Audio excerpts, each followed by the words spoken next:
To me, 2024 was definitely a year of shut up and listen, because going to friends about things, yes, it's great. But I also needed people that were like-minded like me, who not only helped me with my faith, but also made me realize things that I thought I had together, but I didn't. So one thing for sure that brought up was, you have to be resilient. And I'm like, man, I'm tired of this word. Like, what do you mean? You have to be resilient. I don't want to quit.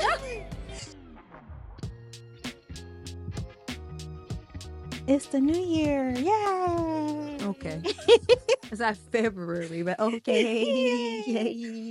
It's February, but my new year didn't start until like the 4th week. And the truth of it is, a lot of people have already stopped doing the things that they said they were going to do. The gym is empty now. Like, apparently, it only lasts like 30 days. The rah, let's get it done only lasts like 30 days. And then after that, you're out of it.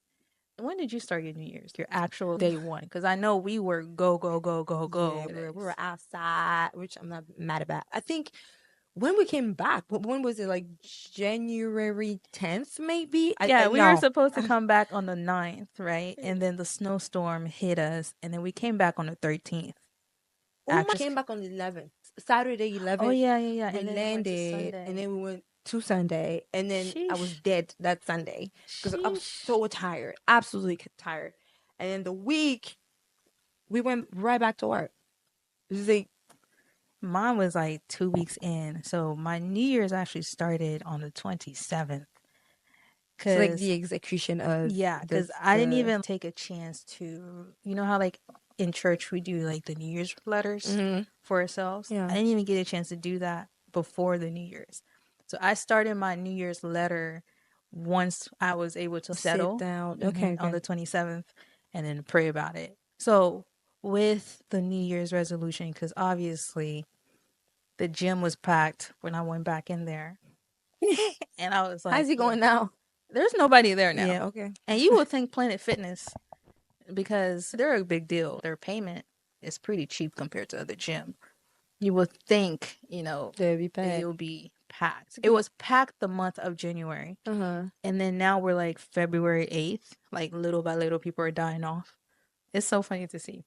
My husband says, oh my God, every January is like, I hate going to the gym because it's everybody in the moment there. And then it just dies off. It does. It goes from and then boom. And then it goes like, it doesn't even go down gradually. I think it just goes it's like January, February, nobody is going anymore. Studies show that people only keep up with their New Year's resolutions for maybe 30 days, and then mid-February going through the year, it dies off. And I was definitely one of those. I think when you talk about New Year's resolution, what would you say? I guess my question is, would you say you lived up to your New Year's resolution for 2024? No. Last year, so December 2023, going into 2024, my thought process was, I keep making these New Year's resolutions that I don't even see through. So I just need to change my mindset around New Year's resolutions. So instead of waiting for a new year to start setting goals for myself, why don't I just start today? That was my thought process in 2023 going into 2024. And I remember it like it was yesterday. In 2023, I made that comment that I don't want to wait anymore. I don't want to wait anymore. Why don't I just start? Like, if I'm gonna start, let me start tomorrow. Yeah, I said that and it sounded good, but I still didn't do it. The things that I wanted to do, like for example, my presence on social media, starting sharing my struggles and how I've overcome them, have always been something I wanted to do on social media. But yeah, that's since like 2020. That's since like 2019, bro. Like that goal 6 years in the making. Like that goal. She be like, take a picture of me. I'm like, you ain't gonna post them, bro. Don't you know?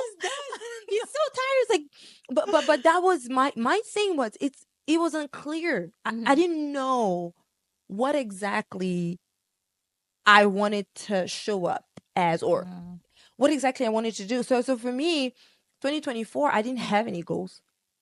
I didn't set any goals. I Like remember I you didn't used have to any New Year's resolutions. you did used to joke about that, like, I don't have a New Year's resolution this year. I'm Yeah. like, what? What do Yeah. you mean? Like, everybody has a New Year's resolution. You don't have one. Like, what? Yeah, because I mean, what was I doing? I didn't do anything. What about Well, you? I'll tell you, How did it go? mine declined fast. But I want to say that you picked it up too, because At the end of the year, like yeah. getting Yeah. healthier was one of Yeah. them, Because right? we both know, I think 2023 was when I left that political job. Mm-hmm. I was like, yes, I'm out of this political space. I don't have to worry about any of that no more. I don't have to go out and rally, record people. And it was a good job. Like, I really did enjoy the traveling aspect of it because I love them hotel for real, for real. No, I know. Our But group chat so many photos. I mean, stop sending me photos of hotels. Thank you. it was amazing. But I think the transition to my following job, I think that's where I felt like it started to go down. Mm-hmm. Although I learned a lot, I feel like I lost myself. Mm-hmm. Not in the job position, just like the whole. I think that's when life started to hit. And then I went from obviously What do you mean by life started to life hit? started to hit as in like I wasn't happy. Like I didn't know you could have a career that you didn't like. Does that make sense? Welcome to the world. Like I Okay. didn't know because starting from college, I always liked what I did. So you had Yeah, never I never experienced a experienced like position a that you're just position where so unhappy in. Okay. yeah, I never experienced that. And then when I got that position, it was kind of like, oh my gosh, this is different. Mm-hmm. The space was different. When people say they walk into a space, the energy is just not there. I would go to work and I'm just like, this is not the mood. Nobody's there. Obviously, COVID changed everything because some people work from home. And that other position, I was working from home and I also traveled. So it was kind of like I grew that, I guess, the environment of Yeah. being around people my age. And also, I had a It was director so much my age. fun. I remember you Yeah. talking about it. It was you always had Yeah. stories when you come back.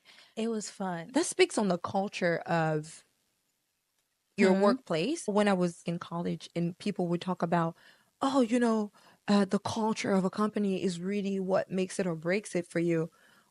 It never really connected until I got into a position where I was like, okay, people here are interesting. So our experiences were different in terms of you always had good cultures, Yeah. like in every workplace you work. My very first job, the culture wasn't all that great. There are always great people everywhere, but the culture of the company itself wasn't all that great. Some environments are really just toxic. But Yeah. you, for the longest time, just had I good had time. good times. And I worked with people my age group. Like most of my, especially my That's big, last yeah. position, it was all millennials. My director was a millennial. So it was kind of like, oh, do you need mental health day? It's like, sure. And she's like, Oh wow, it was okay. good. Like it was like one of those environment, like they Mental understood, health like, day is we're just crazy. Gen Z, That's good. millennials, they need their time. And then when I transition to that other position, it was like baby boomers. Oh, It was the OGs my of, friend, we're corporate working. America. Don't play with Yeah. us. We work here. It was OG. And I was the youngest out of all of them. Like they were all like in their early 40s, late 40s, late 30s, mothers, married. And on top of that, it was my first time being underneath a male director. So Okay. not only was he older than me, he also was from a different generation, how they do things. So coming from that environment of being a little bit laid back, if you wanted to take time, you could take time, to transitioning to someone who's like, listen, I need you to get your together. You want to take a day off. Yeah.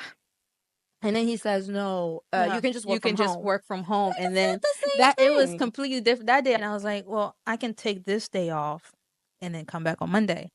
The answer was like, no, actually, you can work from home on Friday and come to the office on Thursday. That's when it hit me. I said, this is different. This is so Oh, different. wow. And then I started to realize that I didn't like the idea of going to the office every day. I think my mindset wasn't trained on, especially when you work from home, you just wake up and you're like, you're in your own environment. You can set the mood however way you want. So waking up and think like during the weekend, I'll be like, oh man, I got to go to work. Dreading I'm it. already dreading it. And then being the environment at work was completely different. It's like you're just looking at the wall.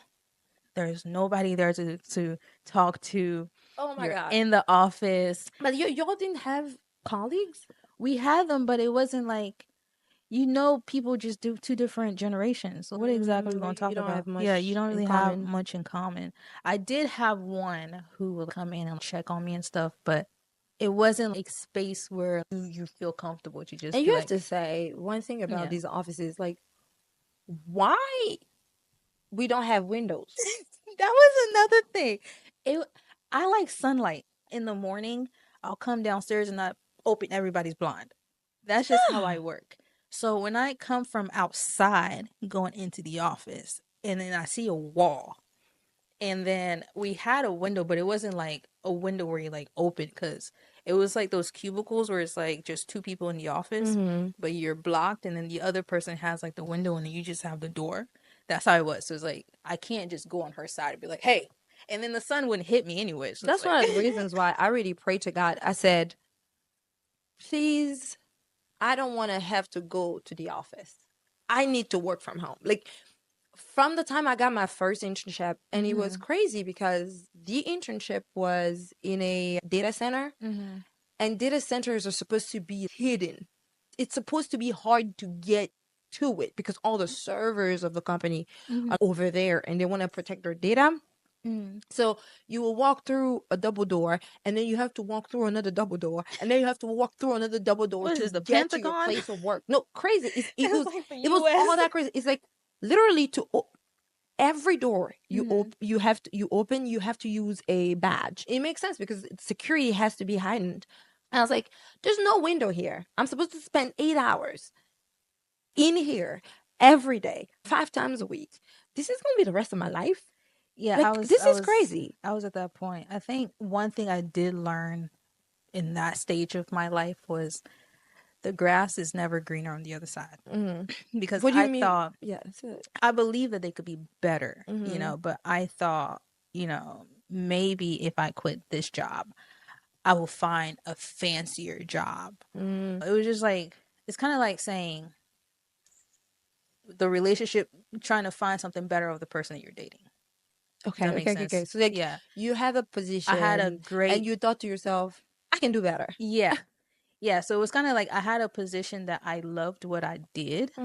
So I was kind of testing the water. Oh, this is also digital, and it's a big place where like it's a well-known area, and it's hard for people to get into. Because I remember when I first graduated, that's the same place that they denied me the first Right, right, time. right, right. So it's like one of your dream jobs? Yeah, yeah. And people always say it's the hardest place to get into. And I did a lot of applications at that place and I got denied. So when I actually got the position there, What? You're I was like, exciting. this is it. And then I went to test it out for myself and I was like, dang, why did I Oh, leave that old position? yeah. And then at some point I started to look if they still had opening at that old position. It's like, okay, not everything glitters is gold. But I like it. I'm one for adventure. Go for it. See what's up. Yeah. And if it's not good, well, now you know. Yeah. You live and you learn, right? But the New Year's for 2024, like it started off, I loved the beginning. I was like, oh, I get to do this. I mean, it wasn't anything different from what I was doing before, but I just started to find myself at a place where I was like, oh my God, is this what I really want to do? And then you start to get that anxiety of going to work because you have a director who's like very strict. I just had that anxiety every day to go to work, which led me to not sleeping. And then I started breaking out, and then I just let go of myself to the point where like I was like, well, this is my life now. So your job consumed you so much that you couldn't even keep I up didn't with want it to. with anything else. At some point, it kind of fueled me a little bit to like get back on YouTube because at some point I started YouTube again. Like I was like, okay, I'm gonna start posting one video a week, and it's gonna be Wednesday, every Wednesday at 4 p.m.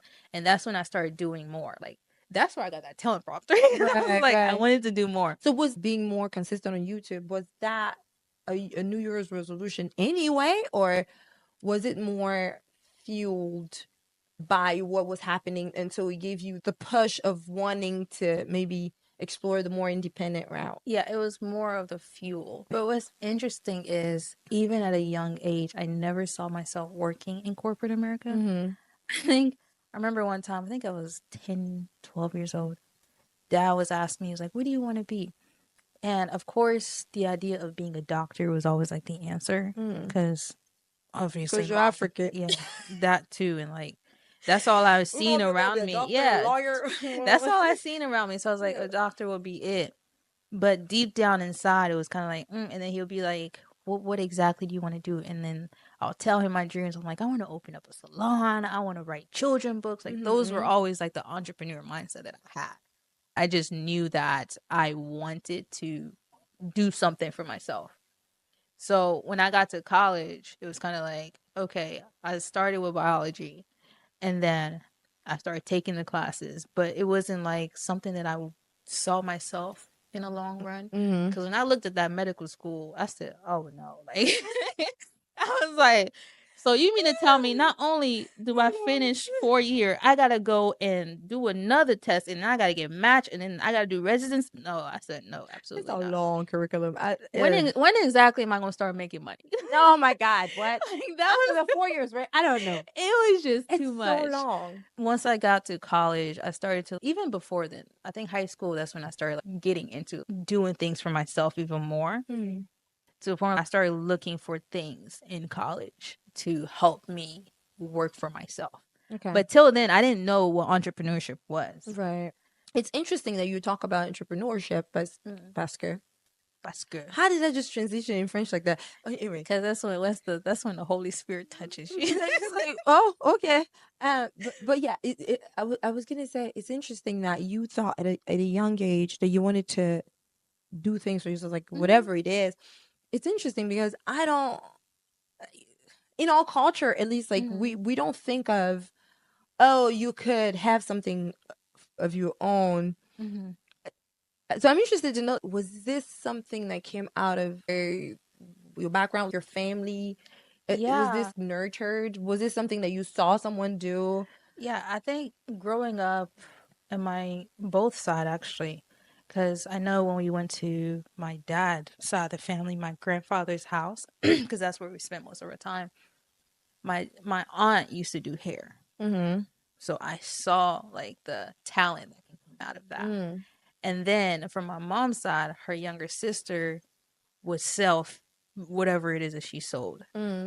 So that to me was kind of like, oh, I could do that. But as a kid, you just see it as, people are just doing things Yeah, around the it's house. more like fun. Yeah. So I think when we came here, when of course, I was young, but like watching commercials and then seeing people like models and actors on TV, I think that's what got me to like, oh, I want to do I something remember like this. your model era. Yeah, I remember that. I want to do something like this. I see people on TV. I'm like, oh, that looks fun. I want to, other than a doctor or a lawyer, like to me, waking up to go to work is like, what is that? It's so interesting. People are so different. I remember myself younger. I always loved the idea of waking up and going to work. Yeah, I thought it was fun. Not I thought me. it was nice because I would see my mom and my dad dressed up and smelling good, and they get in the car and then the driver's going to drop them because like it's Africa, it's a different world. But when I got there myself, I'm like, yeah, I don't think this is all that fun. But maybe also just because I don't really go out like that. I like staying home. I think also the slogan "Live the American Dream." I think that's what, because in school they teach us to chase your dreams. They don't teach you to talk about how our culture is. Pick a job that makes money. Right. It's more like chase your dreams. So like you get trained that at a young age. The culture is different. We started introducing ourselves, like what we want to be when we grow up. Like you write those things in school. They train you to do all that. And I remember I wrote down a doctor just so I can please people around me. But deep down, I wanted to do something around the beauty and the fashion industry and hair. But that job really did wake me up because I know 2024, I started off the year hyped, like most people. But It was also, hyped. you got the job at a company that you always wanted Yeah. to work Yeah. at, and so you were I was excited. excited, You man. have all these resolutions set up. What were your Man, resolutions? my After? resolution was I get to this position and I was going to grow my way up. Okay. That was a resolution for the job. Yeah.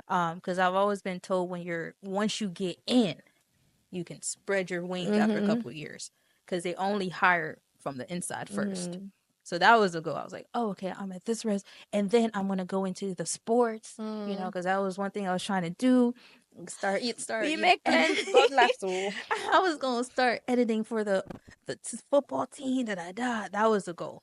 I think that was another thing that brought back my interest on separating my interests. I want to say my hobbies and my job. Okay. Because my previous job, it was like I was still able to do YouTube and then come home and edit my thing. And then here it was like, yeah, I'm sitting in the office and then I come home and I gotta sit in front of the computer again. Sometimes I bring my work home.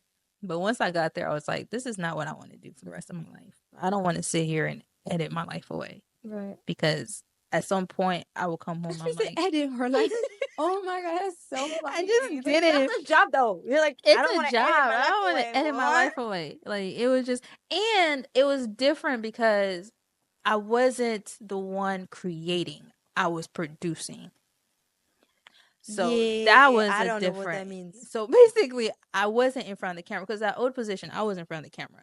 So you were doing everything. Yeah, I was in creative you're- control Okay, exactly. of everything. I think that was my other struggle that was like eye opening. I think it wasn't until probably April was the day that I looked at myself in the mirror and I couldn't even recognize myself anymore. Oh. I was like, pimples everywhere, and I look like a tomato. The stress was high. It was high. Even my doctor was like, "You're high blood pressure. You're only 30 some years old." Oh wow. And it was above. I think it hit like past like 148 or something. It was high. And I wasn't sure what was making it high at first. I was like, I'm not really overeating. I'm not really eating things outside of like the norm. I'm eating the same thing. So you're racking up weight. Yeah. Your high blood pressure. And I wasn't sleeping. Crazy. Your blood pressure is crazy. Yeah, I wasn't sleeping. Before the week even started, my heart is like, oh my god, what am I gonna do? What is he gonna come up with today? What are we gonna? It was just a lot. With all that. It was a lot. I read them long messages you sent, but I didn't. I didn't grasp how bad it was. It was a lot. I think I realized that I wasn't happy when I was like, well, the only reason why I'm here is because I need money to keep paying off the things I need to pay off. Right. And I was just like, well, we can't quit because who's gonna hire? And I kind of was at a point where I was like, my resume can't be every year you're leaving a job because it just doesn't look good. So the one time I woke up, I was like, I looked at the ceiling, I said, I'm not happy. Really not. Do I want to continue feeling like I'm just moving? It's like drowning. Yeah. Or do I want to risk it and just see what happens? So I think once I left without like a plan B. I just left and I just started to like focus on like myself. Thankfully, I had like, savings, but it was kind of like, yeah, I left. And when I left, it was like a big elephant just off of my back. Yeah. Like it was like I could breathe. And I didn't think I was that suffocated until I left. Wow. Yeah. So I told myself, okay. So I told myself 2024 was like one of those years where it's like, one, it taught me that, yes, you can reach for the best, but appreciate what you have. Because I Okay. wasn't really appreciating what I had before until I left that position. Because it was kind of like, man, I'm always traveling, I'm doing this. But I was actually enjoying it. Once I left, I started looking back. I'm like, dang, this job had me network with certain people. I was able to, it was just fun. But I didn't see the fun out of it because I was so into like doing the work. Mm. So after that, I was kind of like, wow, it's kind of like leaving a good relationship just for someone to look good, who looks good. Yeah. But Yeah. that 80-20 rule, Yeah. It's like the what's it, the depth or the what that person consists of is not Mm-hmm. really something that it's not all that great. It's like you Yeah. saw it, you thought, oh, Yeah. everything that glitters It's isn't gold. gold. Yeah. So it taught me to appreciate what I had. And then it also taught me that there are just some things that I don't know, it's like you also need to create your happiness, Mm-hmm. which is kind of funny because I expect happiness to just come. Oh, I Yeah, see. you see what I'm saying? Like I Yeah. just expected happiness to come. Like I thought once I got the job, that's it, da da da. And it was just like, yeah, even in the midst of the storm, like I started to really observe everyone around me, like how Mm-hmm. you guys were doing things. And like even mom and dad when they have a problem, like how does dad come home and he's still happy? How does Dong does this? How do you guys do that? Like it was just like one of those things like it brought back like reality. Where it's like because I was in my own bubble. Man, 2024 was good. I was in my own bubble. Right. And then I started to watch everyone. I'm like, how are y'all going through like what you're going through, but you're still, living life? Right. So creating my own happiness was one of my awareness for 2024, where it's like you can let stress take over your life and you just go from there, or you could still be stressed, but you can control it. Does that make Mm-hmm. sense? Yeah, Like yeah, yeah, absolutely. you can create the world that you want to live in. Yeah. Wake up in the morning, play your music, even when things are going chaos. I think the biblical where it says pray continuously, Mm-hmm. pray A pray without without ceasing. ceasing. Mm-hmm. Yeah, like regardless of what's happening, Keep right. just keep going. It's yeah, I love that you said that because I want to thinking back on the times that I really the times that I did have New Year's resolutions or set New Year's resolutions and I had goals and big Mm-hmm. goals for how the year was going to go. One of the reasons why I never saw them through Mm-hmm. was because life doesn't always happen the way that you plan it. Yeah. But there is also the part of being intentional. So Mm-hmm. you set a goal and realizing that things don't always go according to plans, but you have to stick to what you decided that you were gonna do, because if you don't, then you will never get there because life will never stop throwing you curveballs. Mm-hmm. It's like there's always going to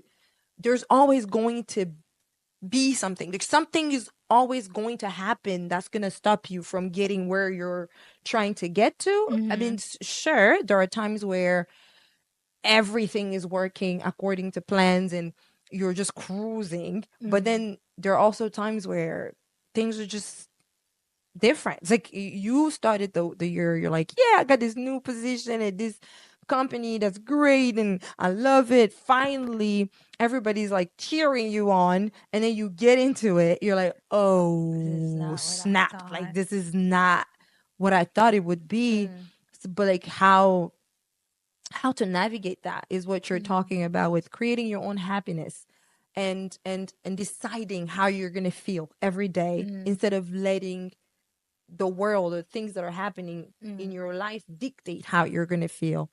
And I think it also kind of taught me how to read the Bible, to be honest, Mm-hmm. and how to pray intentionally. There was a verse that I was at first I didn't understand this verse, which was Philippians 4:4. Mm-hmm.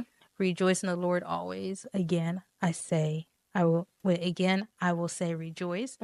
I didn't understand that before. I was like, at first, I thought you could just reach. It just didn't make sense. Right. But it made sense once I hit rock bottom on the part where you have to create your happiness, meaning, regardless of what's happening in your world, rejoice.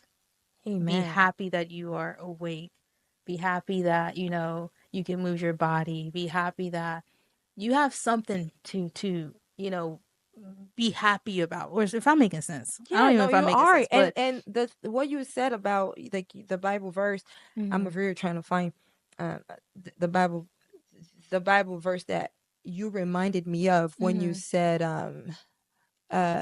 like through all that you were going through, you learned how to read your Bible. mhm. So you got closer to I got God. closer to God because it's interesting because at first I thought I was close, but Mm-hmm. I think new chapters is always something different.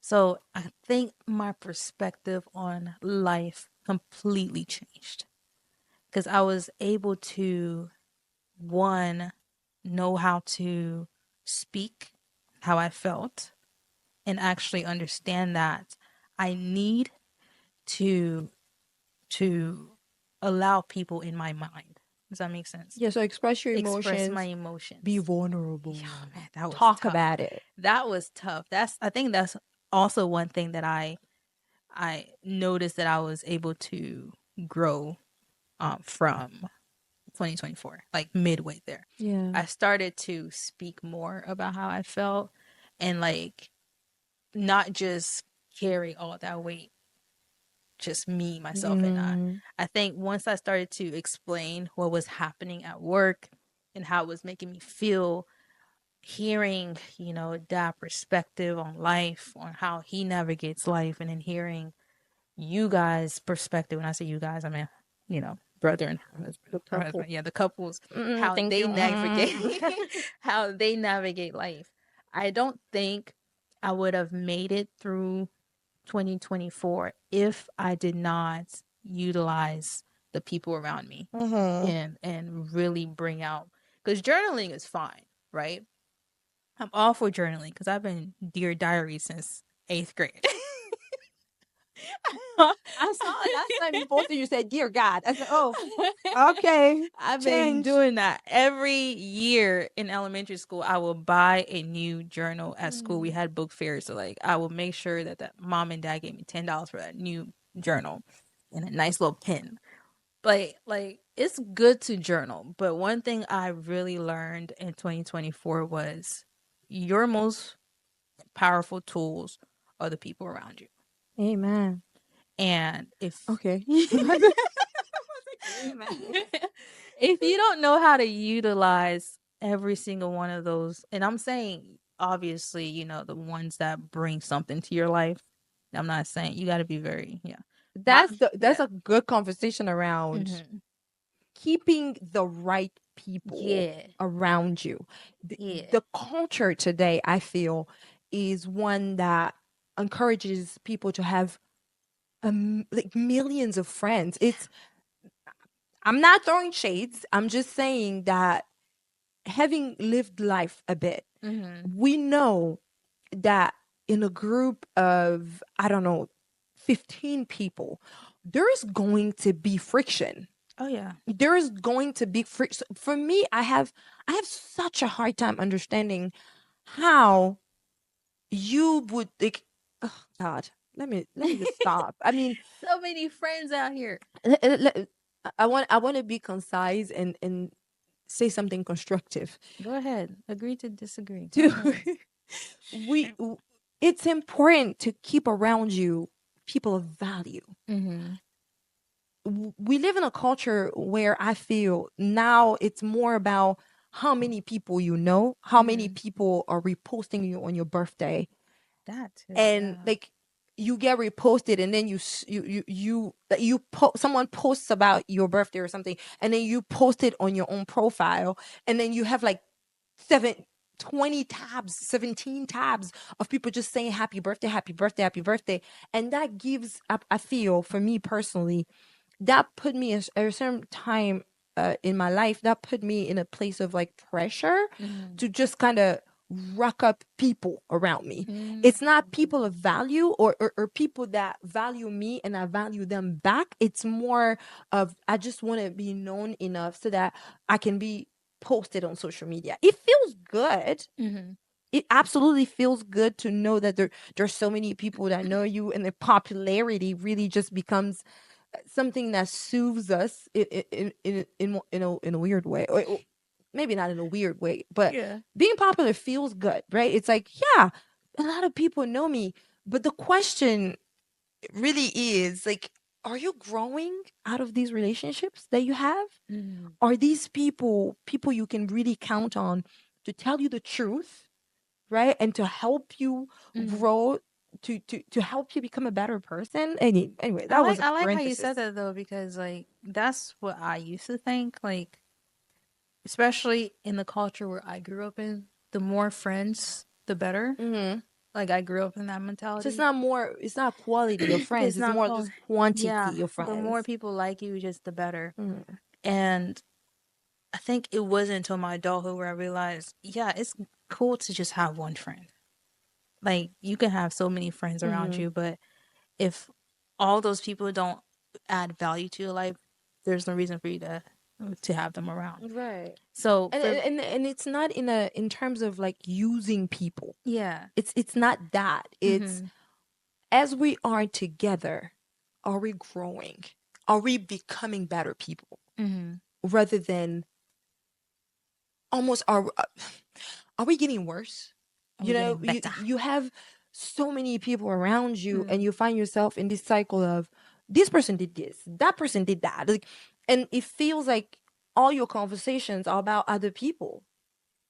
And That's yeah. you find yourself in a place where you're not getting called out.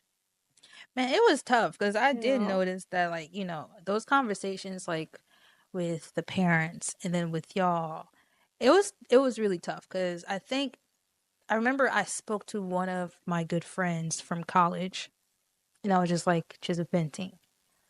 And one thing that brought me to, I guess you can say that kind of opened up the part in my mind that was like shut off, was what she said back was, well, you're doing the best that you can. It's gonna be all right. I'm not saying that her advice back to me wasn't good, Mm-hmm.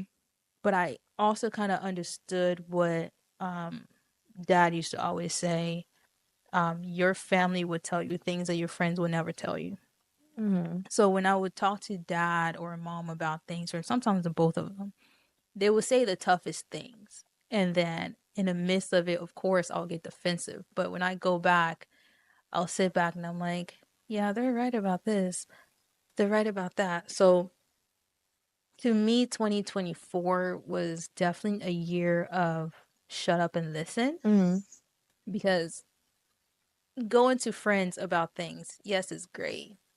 But I also needed people that were like minded like me, Mm-hmm. who not only helped me with my faith, but also made me realize things that I thought I had together, but I didn't. Mm-hmm. So, one thing for sure that brought up was, you have to be resilient. And I'm like, man, I'm tired of this word. Like, Yeah. what do you mean? You have to be resilient. I want to quit Today. today.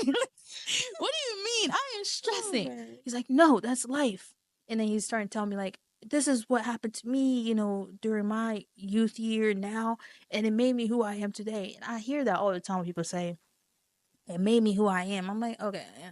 But like the word resilient, I did not understand that. I didn't want to understand it. 2024. I She's did like, I not. I didn't just want to wanted, understand it. I just want to yeah. quit. Yeah. And then when I spoke to y'all, it was kind of like, you quit everything. Right. You're always, this is a new job now. Da, da, da. I'm like, bro, like, I just want to leave this job. Like, I'm Mm-hmm. tired. I'm coming to y'all, and y'all just saying this. But when I go to a friend, they're like, yeah, girl, there's better opportunities elsewhere. But when I come to my family, it's like, you have to be resilient. I'm like, bro, no, like, it's just not happening. But it did make me realize, like, dang, that's how life is. Like, you just can't be getting up and quitting every 5 seconds. And then the funny thing about it was, I started to pay attention to like resilient. what exactly it meant. If I am going through what I'm going through right now and I'm letting it drain me and then I give up and I'm not fighting through, I'm going to carry this attitude in every aspect of my life. Like relationship when it gets hard, marriage when it gets hard. I'm just going to try to find something better. So that itself kind of was like, I guess you could say resilient was the word of 2024 for me. As much as I didn't like it, it was just like resilient. I think that's why the year of 2024 ended good. It started rough, but it ended good because I studied the word resilient and I studied the word rejoice and happiness. And I was able to like get myself back. So like my resolution, I don't think I started off with the top 5 resolution checked off my list, but I did end up with one, which was I wanted to work from home. Oh, okay. Hey, that got clear, huh? Real fast. That was it because I was like, oh, that's you said pray for everything. Well, let me pray for work from home. And I remember I brought that to Dad. I was like, I want to get back to working from home. He was like, forget about it. We're all going back to the office. And I was like, what happened to being resilient? So I took that resilience in my prayer. I said, I want a job that gets me working from home. And it worked. Look at you. Look Look at at God. you. Look at Look at God. God. No. Oh, I love that story. Yeah, I didn't know it was that deep. It was deep. It was really deep. So like now that we enter to 2025, I want to know. Obviously, you said that you don't really make resolutions, Yeah, I which is don't. kind of funny. I stopped. But oh, and I also saw online they say don't cuz New Year's resolution people always talk about it as like, a day to gather. Oh, I wouldn't say talk about it, but some people have like vision board nights because I was a vision board person. And I kind of saw that vision boards were not my thing. Because one, what do you mean I had to look through a magazine and find something that it just didn't make sense? Because how many magazines do I have to go through for me to get what I need out of that? But my question to you I don't was, even know the process of doing that. really? A vision board. It's a nice. I guess you can say if you are into manifestation, it's basically penning the future you on board. So like instead of you writing things down, you're seeing it every day. It's like the part that I didn't realize was the physical aspect of it, or like What do you mean? taking things out of magazines. Oh I yeah, guess it's a now lot. you can just Google whatever you want and you can Yeah, just print it out, that's the which hard is part. Is easier. taking because I remember I went one of the ministers that I used to go to that one church, but that one church. Girl. Yeah, they had vision night board and they had like magazines laid out everywhere. And me personally, I don't like doing a lot of hard stuff because I find that magazine, first of all, what magazines do I need to look through for Girl, me to remember the resilience? that was before then. That was before then because I have it on my phone screen. Like this is what I have on my phone screen. Like it makes sense, but I don't go all in. Like sometimes I look at it, I'm like I didn't check nothing off of this. But I guess my question to you is like 2025, right? What are some things would you say? You say you don't do resolutions, but what are some things that you've been working on that you were like, okay, This year I think I have. This year I set goals for myself. Like New Year's, I do have New Year's resolution this year, and I think what had happened to me in 2024 wasn't that I didn't want to set, New Year's resolutions, but I was kind of fed up with myself in terms of you always say these things, you don't do them. oh, Like, we know at this that point, was just tough. let it go. Okay. Either you're never gonna do it, or you just need to find a better approach. And at the time my approach was I'm not gonna wait until the beginning of the year to tackle the things that I want to tackle. I'm just, if I want to do something, I'm just gonna start tomorrow. But 2024 came and went and I didn't do it. Okay. So 2025, what was the question? What Oh my God, I forgot. What are some goals that you have set for yourself this Oh, year? right, okay. So the goals that I've set for myself this year is essentially one. Mm-hmm. I have one goal. Hmm. The goal that I have set for myself is if I say that I'm going to do something, I will do it.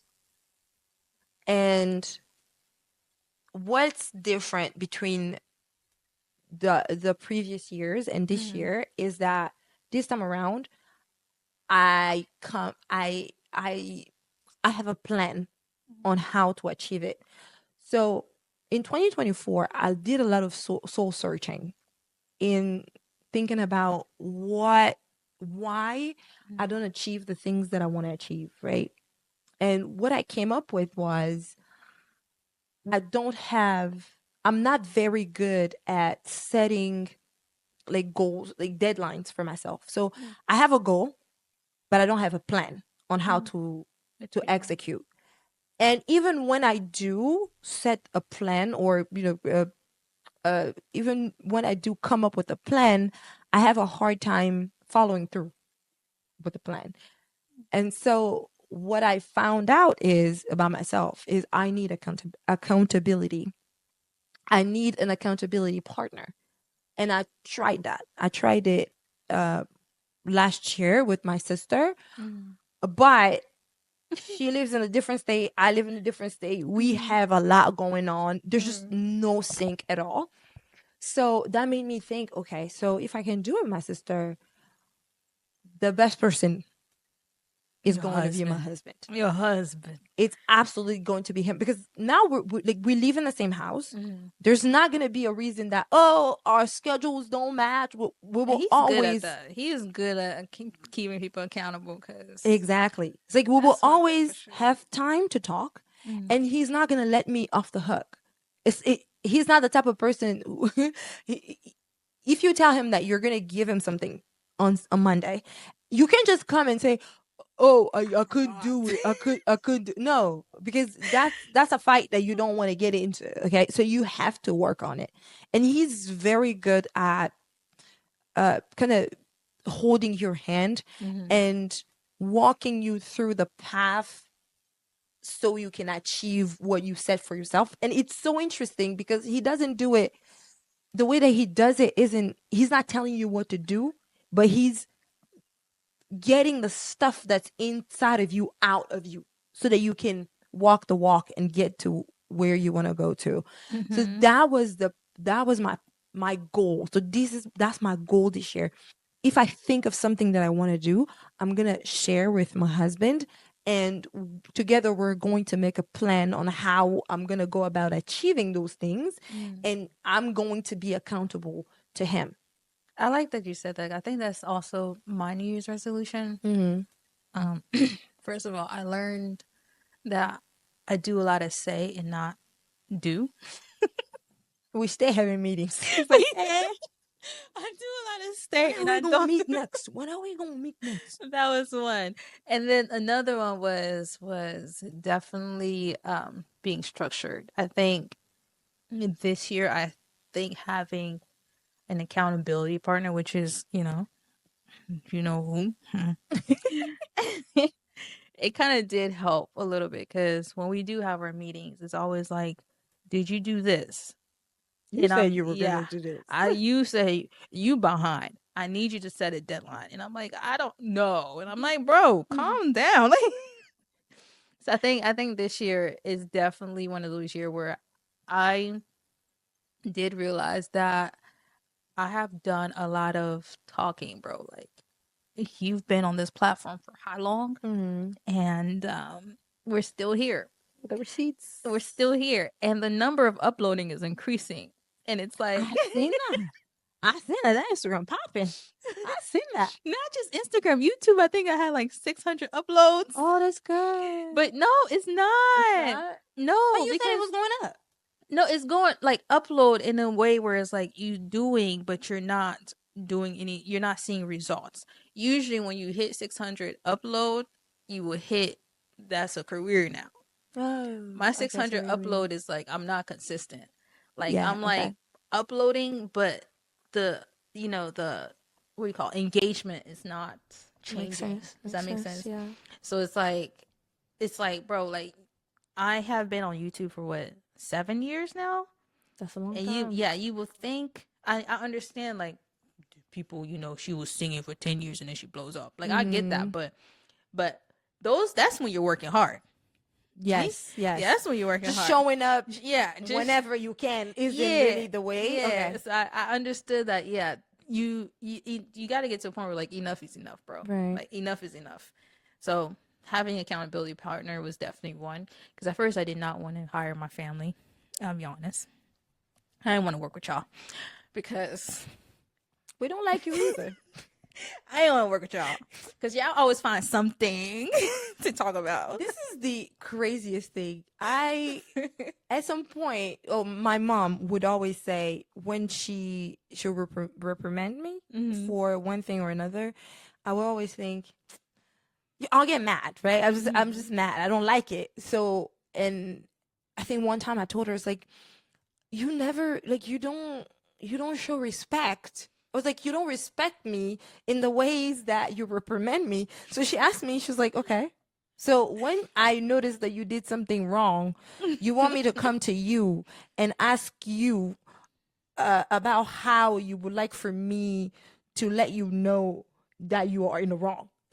Is that what we're doing here? It's like, is that what we do? It's like, you want me to keep you comfortable as I'm telling you that what you're doing is terrible, which makes me think of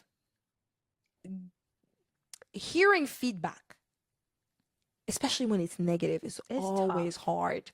Because I get straight to defensive mode. And that's one thing. Even like when we have our meetings, like last time we had our meetings, like I had to like, after we got off though, because I was defensive mode all the way through that meeting. But after I got off, I was like, I can't be like that because I always hear y'all's voice in my head, like songs that feel noise. You're not in that way, but I always like, I always like go back to like, well, you've been doing it for a long time and nothing has, changed. Well, that's not what we be saying. No, not in that way, but like, you talking to yourself. We don't say that. We nice. Yeah, okay. But we tell you the truth. We didn't lie. But like, it really does like bring back to that, like, okay, feedback is very important. Like you have to like, it's a skill to learn how to take feedback. Like learning how to get that criticism out the way, whether it's, especially when you're used to being praised all the time, and then you meet families that tells you exactly what your friends will try to sugarcoat. Y'all be straight with the facts. I'm gonna say we need to stop kicking the friends, because I'm sure there are good friends out there. Like if you find a tribe and your friends are really like good, oh yes, absolutely. But that's what we need to thrive for, right? We don't want to we don't want to build a tribe of friends that are just like praising you all the time, because what's the point? You want to grow, okay? You want to grow as a human being. And if you have a friend who calls you out because you did something terrible, have the humility to take it in and be like, oh yeah, sorry. But or maybe I just be truthful. I didn't mean to hurt you in the ways that I talked or whatever, but it happened. And so I'm sorry because of that. And when someone is giving you feedback, I think the first thing that comes to my mind is when someone is telling me something and I start feeling some type of way about it. After the conversation is over, I always go back and think to myself, what was that about? It's like, was I getting upset because they were wrong, or was I getting upset because my ego was getting hurt? Me, I'm just sensitive. I'm sensitive with words. I'm very sensitive. Like, I've been like that my whole life, and that's something I'm trying to get out of. And I think mom is the only one that triggers that part, because there are times where, like, when I was younger, when she says something, I respond back really soft. She's like, "Eh, mama says I can boom with it. If you was like, I got, I'm like, damn, bro, I'm on your girl." But yeah, it's really hard. I wouldn't say it's hard because I'm like training myself to get out of that mindset, but I did learn that I'm very sensitive with words. Even when we met, it was like when you say things, I'm like, man, like Oh, I didn't know that. yeah. And I'm over here like I was always trying to be careful. No, it's I just was like always trying to be careful. I never said nothing. it's just like words. Like I'm just sensitive with words. Dang, I'm just sensitive Why with did you words. say like that? It's 10 a.m., Yeah, bro. talking too much. Relax. But I'm very sensitive with words. I think feedback. I've trained myself to understand that people who love you will not sugarcoat things.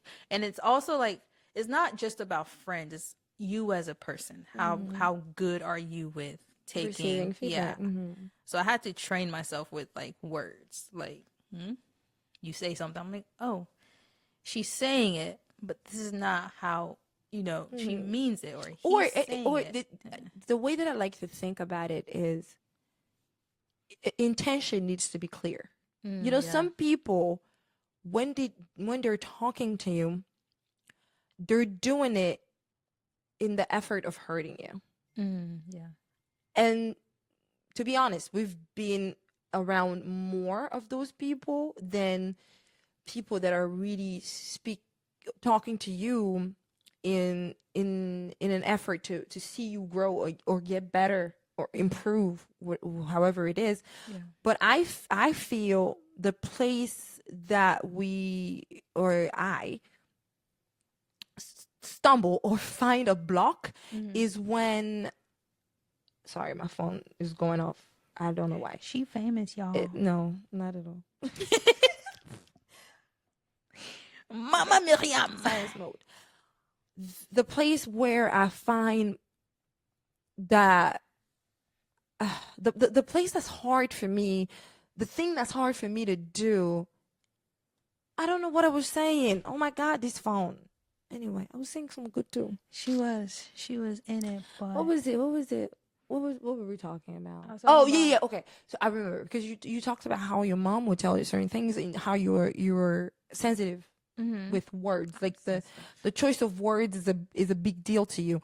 And I also find myself like I struggle with remembering that this person is not trying to hurt me. And we get stuck in the place of wanted people to say things the way that we want the things said. Yeah. It's just like I don't appreciate the tone. I don't appreciate this. I don't appreciate that. Sure, that's a conversation that needs to be had.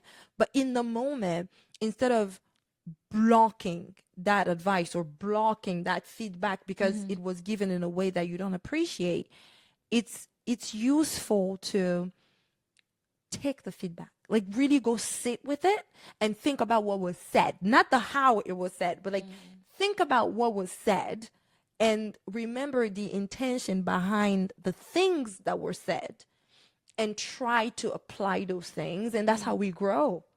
That's how we grow. When we want to stay in our little comfort zone and our cushion and we only hear the things that we want to hear, you don't grow. And people talk about a lot like motivation gurus, I guess, or people who do motivational speakers online. The people that I listen to a lot anyway say that if you want to grow, you have to get into uncomfortable situations. You cannot remain comfortable and expect change. Because sometimes even doing hard things is uncomfortable. It's like when you decide that you want to do something that's hard, something that's new, it's uncomfortable. It's going to be uncomfortable. But in order for you to be successful, you have to get through it. And so it's kind of the same thing with receiving feedback. As long as it's coming from someone who really genuinely loves you, and sometimes even people who don't love you, their feedback can be useful to you. Yeah. If you can just get to a place where you block the noise around your ego and really hear what they're trying to say and find out if there is any value to it. Is there any not value, but is there any merit to what they're saying? are they onto something here, you know? And then take that criticism and sit back and try to grow, not to please those people, but for yourself, for your own sake, for the sake of growing and becoming better. This is Agree to Disagree podcast. I'm Miriam. I'm Afi. We hope you liked what you heard, and we want to build a community where we get to share things that actually help us grow. And we are committed to agreeing to disagreeing, because sometimes we just don't see eye to eye, and that's okay. That's not okay, but that's okay. Thank you so much for tuning in. I hope this episode definitely did, influence you to go back and do some really good thinking about what went well in 2024 and what are the things that you would like to improve this year or add on to what you improved last year. Right. And let us know in the comments what are the things that you learned in the past that you're applying in 2025, and let's have a discussion. All right. And we will see you in our next one. Bye. Bye.